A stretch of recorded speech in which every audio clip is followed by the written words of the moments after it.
Assalamualaikum warahmatullahi wabarakatuh. Perkenalkan, nama saya Marcella Dwi Fitria. Saya dari kelas manajemen 22N. Di sini, saya akan mempresentasikan jawaban dari tugas ekonomi makro sesi 14. Yang pertama, bagaimana pengaruh konsumsi terhadap permintaan agregat? Bagaimana pula hubungannya dengan tabungan? Konsumsi memiliki pengaruh yang signifikan terhadap permintaan agregat dalam ekonomi. Ketika konsumsi meningkat, permintaan agregat juga cenderung meningkat. Hal ini disebabkan oleh fakta bahwa konsumsi adalah salah satu komponen utama dalam pengeluaran agregat. Ketika individu dan rumah tangga menghabiskan lebih banyak uang untuk membeli barang dan jasa, hal ini mendorong pertumbuhan ekonomi dan merangsang kegiatan produksi. Permintaan yang lebih tinggi ini dapat menghasilkan peningkatan produksi, penyerapan tenaga kerja, dan pertumbuhan ekonomi yang lebih baik secara keseluruhan. Hubungan antara konsumsi dan tabungan juga berperan dalam permintaan agregat. Tabungan merupakan bagian dari pendapatan yang tidak dihabiskan untuk konsumsi saat ini. Ketika tingkat tabungan meningkat, hal ini dapat mengurangi tingkat konsumsi dan oleh karena itu mengurangi permintaan agregat. Namun, tabungan juga dapat memberikan sumber dana yang penting untuk investasi, yang pada gilirannya dapat meningkatkan produksi dan permintaan agregat di masa depan. Oleh karena itu, hubungan antara konsumsi dan tabungan bersifat kompleks, dan kebijakan ekonomi harus memperhatikan kedua faktor ini dalam upaya untuk mempengaruhi permintaan agregat dan pertumbuhan ekonomi. Yang kedua, jelaskanlah dengan maksimal tentang teori siklus hidup serta teori pendapatan permanen. Teori siklus hidup. Teori siklus hidup adalah sebuah konsep ekonomi yang menyatakan bahwa individu akan cenderung mengatur konsumsi dan tabungan mereka selama hidup berdasarkan pendapatan yang diharapkan mereka terima sepanjang masa hidup. Menurut teori ini, individu akan cenderung menyimpan lebih banyak ketika mereka muda dan memiliki pendapatan yang lebih rendah untuk digunakan saat mereka mencapai usia tua dan pendapatan mereka menurun. Ini karena individu cenderung ingin menjaga tingkat konsumsi yang relatif stabil sepanjang hidup mereka. Dengan mengikuti pola ini, individu dapat mengoptimalkan penggunaan sumber daya mereka dan mengatasi perubahan dalam pendapatan seiring dengan bertambahnya usia. Teori pendapatan permanen. Sementara itu, teori pendapatan permanen menyatakan bahwa tingkat konsumsi individu tidak hanya ditentukan oleh pendapatan saat ini, tetapi juga oleh harapan pendapatan di masa depan. Individu cenderung mempertimbangkan pendapatan jangka panjang, termasuk pendapatan yang diharapkan dari investasi, warisan, dan sumber pendapatan lainnya. Dalam teori ini, tingkat konsumsi saat ini ditentukan oleh tingkat pendapatan permanen, yang merupakan rata-rata pendapatan yang diharapkan selama jangka waktu yang panjang. Oleh karena itu, individu dapat mengatur pola konsumsi mereka berdasarkan ekspektasi pendapatan jangka panjang mereka, yang dapat membantu mereka menjaga tingkat konsumsi yang lebih stabil meskipun terjadi fluktuasi pendapatan yang lebih singkat. Yang ketiga, bagaimana konsumsi jika berada dalam ketidakpastian? Ketidakpastian dapat mempengaruhi konsumsi dengan beberapa cara. Pertama, ketidakpastian ekonomi dapat membuat konsumen lebih berhati-hati dalam menghabiskan uang mereka.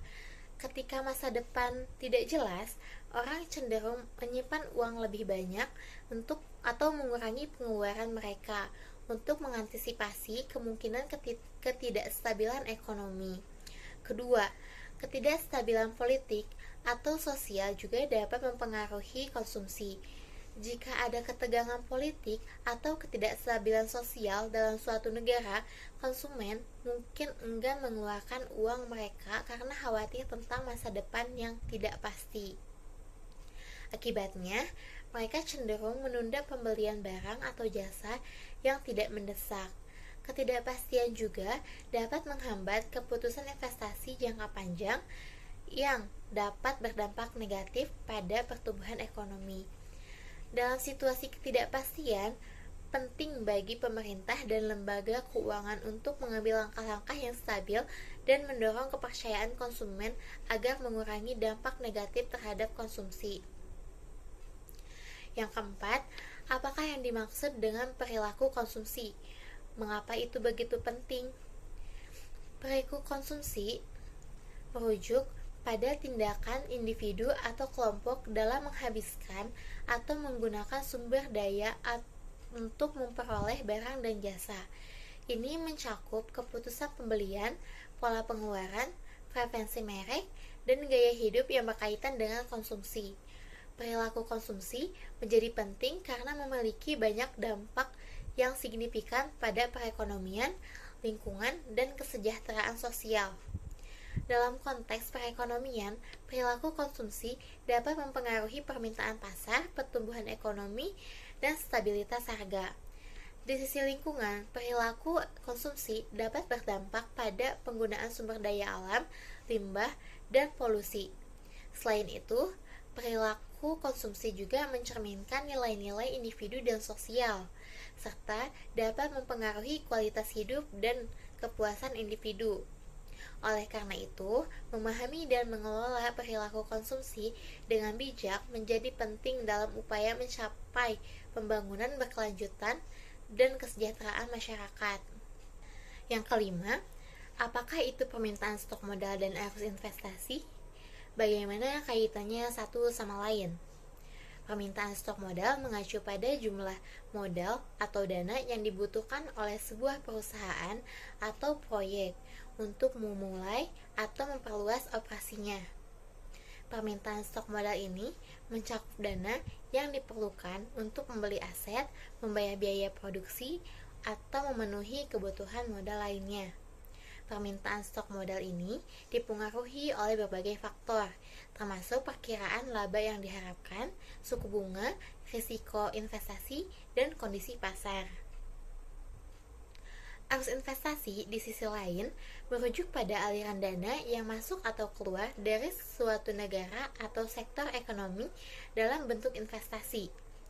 Arus investasi mencakup investasi dalam bentuk modal jangka panjang seperti pembelian aset fisik, saham, obligasi, atau partisipasi dalam proyek-proyek bisnis.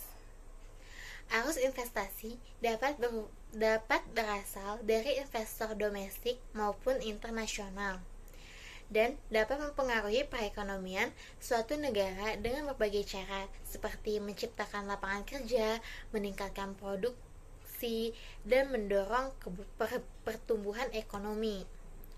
Permintaan stok modal dan arus investasi saling terkait karena permintaan stok modal oleh perusahaan atau proyek dapat menciptakan arus investasi yang masuk ke suatu negara atau sektor ekonomi. Permintaan stok modal yang tinggi menunjukkan adanya kepercayaan investor dalam prospek pertumbuhan perusahaan atau proyek tersebut, yang dapat mendorong investor untuk menyuntikkan dana ke dalam bentuk investasi. Sebaliknya, arus investasi yang tinggi dapat menciptakan permintaan stok modal yang lebih besar karena perusahaan atau proyek yang menerima investasi tersebut membutuhkan dana tambahan untuk melaksanakan rencana bisnisnya. Dengan demikian, permintaan stok modal dan arus investasi saling mempengaruhi dan berperan dalam mendorong pertumbuhan ekonomi. Yang keenam, jelaskanlah yang terbaik dari Anda tentang subsektor investasi bisnis fix, perumahan, dan inventory. Subsektor investasi yang terdiri dari bisnis tetap, perumahan, dan inventory. Semuanya memiliki keunikan dan manfaat tersendiri dalam konteks investasi.